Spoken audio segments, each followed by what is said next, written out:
ये कहानी दो बच्चों के ऊपर आधारित है जो साउथ पैसिफिक के घने जंगल में फंस जाते हैं। बड़े होने के बाद वो दोनों एक दूसरे के प्रति अट्रैक्ट होने लगते हैं, लेकिन उन्हें इस अट्रैक्शन के बारे में कुछ भी नहीं पता था और वो दोनों एक दूसरे के काफी करीब आ जाते हैं। उसके बाद वो दोनों एक दूसरे के साथ क्या करते हैं वो हम आज की इस एक्सप्लेनेशन में देखने वाले हैं। आज मैं जिस मूवी को एक्सप्लेन करने वाला हूँ इस मूवी का नाम है द ब्लू लगून और ये मूवी 1980 में रिलीज हुई थी।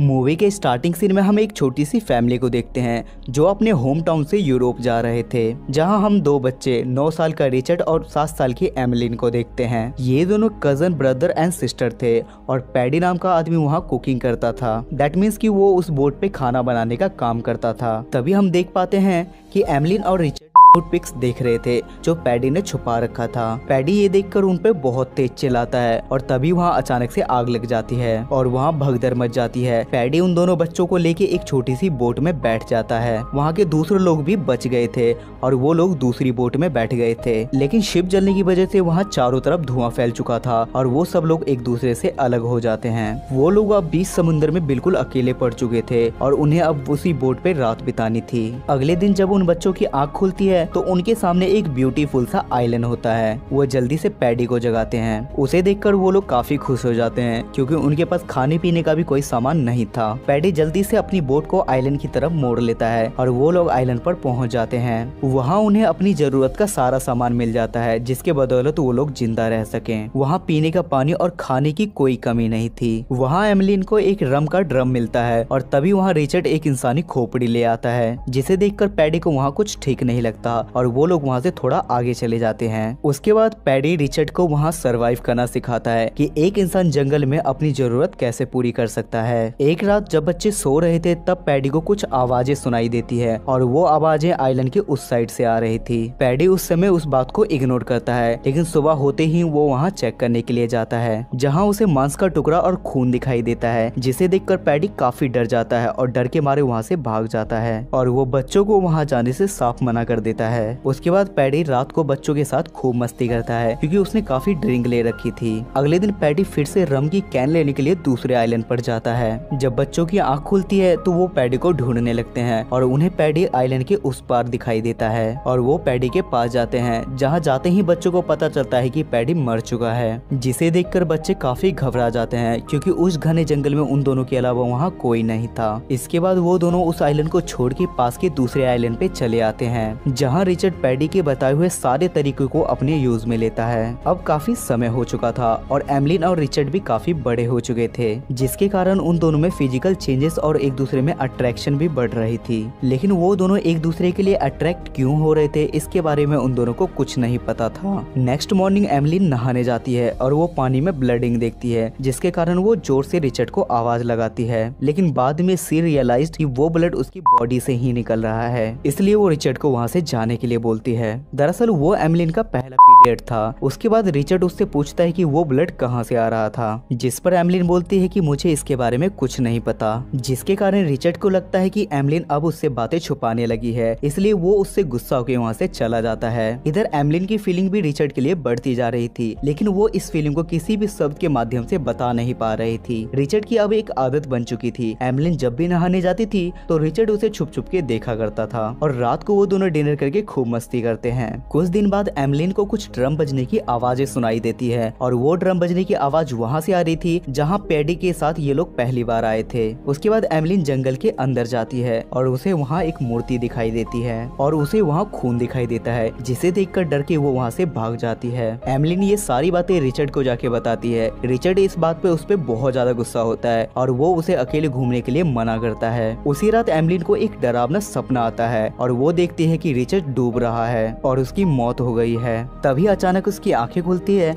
और रिचर्ड को सामने देख के उसके प्यार का ज्वालामुखी फट जाता है। वो रिचर्ड से बोलती है कि तुम मेरे से प्रॉमिस करो कि तुम मुझे छोड़ के कहीं नहीं जाओगे। रिचर्ड प्रॉमिस करता है और एमिलिन को किस करता है, लेकिन रिचर्ड अपनी फीलिंग्स को कंट्रोल नहीं कर पाता और वो उसके साथ सोना चाहता था, लेकिन एमिलिन उसे रोक देती है और वो दोनों अलग अलग सो जाते हैं। लेकिन अब रिचर्ड का स्पाइडरमैन जाग चुका था, इसलिए वो आधी रात को एमिलिन के पास जाता है। तभी एमलिन की आंखें खुलती है और रिचर्ड को वो वहाँ से भगा देती है। यहाँ रिचर्ड को खुद भी नहीं पता था कि आखिर क्यों वो एमलिन की तरफ अट्रैक्ट हो रहा था और ना एमलिन को उसकी फीलिंग्स समझ में आ रही थी। नेक्स्ट मॉर्निंग रिचर्ड बाहर जा रहा था। एमलिन उससे पूछती है कि तुम कहाँ जा रहे हो, जिस पर रिचर्ड कोई जवाब नहीं देता और भला दे भी क्यों। लेकिन एमलिन भी रिचर्ड के पीछे जाती है। नदी के किनारे रिचर्ड कुछ हिला रहा था और एमलिन उससे पूछती है कि तुम क्या कर रहे हो, जिस पर वो एमलिन पे काफी गुस्सा होता है और वहाँ से जाने के लिए बोलता है और वो बेचारी अपना मुंह बना के वहाँ से चली जाती है। एक दिन रिचर्ड नदी में एक शिप को देखता है, जिसे देख के वो घर पे भागते हुए आता है क्योंकि उन्होंने संकेत देने के लिए लकड़ियों का ढेर इकट्ठा कर रखा था। जैसे उन्हें कोई इंसान दिखे तो वो लकड़ियों के ढेर को जला के उन्हें संकेत दे सकते थे। उस शिप को एमलिन ने भी देखा था, लेकिन वो लकड़ियां नहीं जलाती, जिस पे रिचर्ड उस पे गुस्सा हो जाता है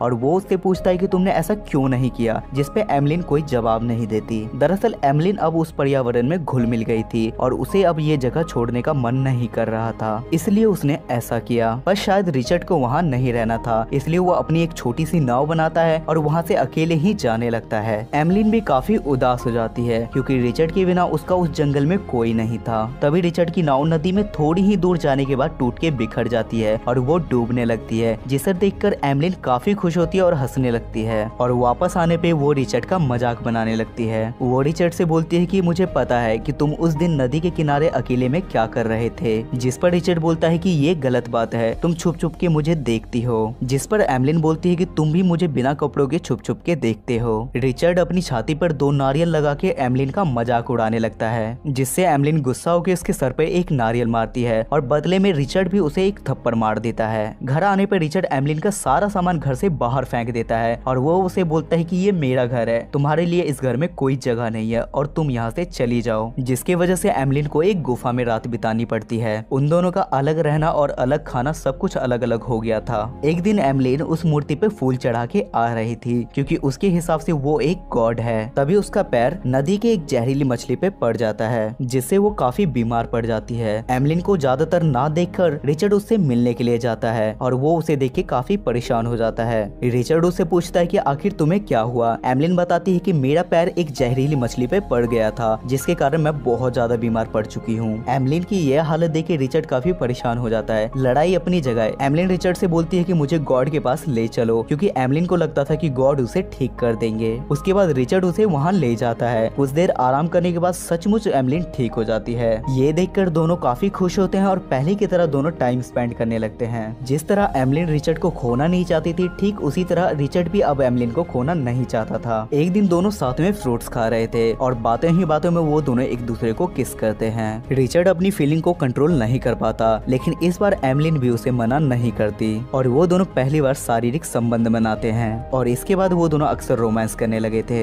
एक दिन एमलिन काफी अपसेट थी, जिससे रिचर्ड पूछता है कि तुम्हें क्या हुआ, लेकिन एमलिन उससे कुछ नहीं बताती। रिचर्ड बोलता है कि शायद तुम मुझसे अब प्यार नहीं करती, भरोसा नहीं करती और तुम मेरे से बातें छुपाने लगी हो। एमलिन बोलती है कि ऐसा कुछ नहीं है, दरअसल मुझे लगता है कि मेरे पेट में कुछ है। रिचर्ड एमलिन के पेट पर हाथ रखता है और उसे भी कुछ हलचल महसूस होती है। रिचर्ड को भी इन चीजों के बारे में बिल्कुल नहीं पता था। धीरे धीरे एमलिन का पेट और भी ज्यादा बड़ा हो गया था। एक दिन रिचर्ड को फिर से कुछ आवाजें सुनाई देती है और वो उसके पीछे जाता है, जहाँ उसे पता चलता है कि इस आइलैंड पे कुछ और भी इंसानी जीव हैं, लेकिन थोड़े अलग। वो लोग एक आदिवासी थे और वो लोग अपने ही आदमी की बलि चढ़ा देते हैं। ये देखकर रिचर्ड वहाँ से डर के मारे भाग जाता है। वापस आने पे वो देखता है कि एमलिन भी दर्द से छटपटा रही थी, क्योंकि उसका 9वां महीना भी कंप्लीट हो गया था और फाइनली वो एक छोटे से बच्चे को जन्म देती है। उस नए मेहमान को देख के ये दोनों काफी खुश हो जाते हैं। वो बच्चा काफी रो रहा था, जिसके कारण इन्हें लगता है कि उस बच्चे को भूख लगी है। ये लोग उसे फल खिलाते हैं, लेकिन वो छोटा बच्चा फल नहीं खा सकता था। तब एमलिन उस बच्चे को अपनी गोद में उठा लेती है और वो बच्चा एमलिन का दूध पीने लगता है। इसके बाद रिचर्ड एमलिन को आइलैंड की दूसरी तरफ जाने के लिए सख्त मना करता है। दोनों अपने बच्चे के साथ काफी खुश थे। एक दिन एमलिन अपने बच्चे को तैरना सिखा रही थी